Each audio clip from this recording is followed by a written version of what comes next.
Hey, Matt, what's wrong? You don't look so good. Oh, hi Sam. Actually, I sprained my ankle last night.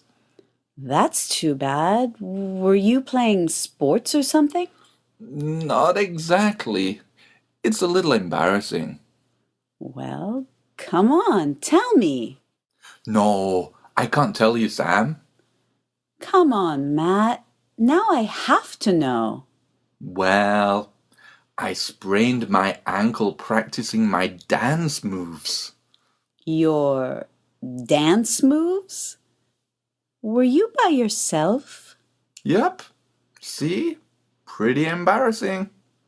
Well, you should use the rice method. What's that? R is for rest, I is for ice, C is for compression, and E is for elevation. Rice. Now I get it. Okay, I'll try that.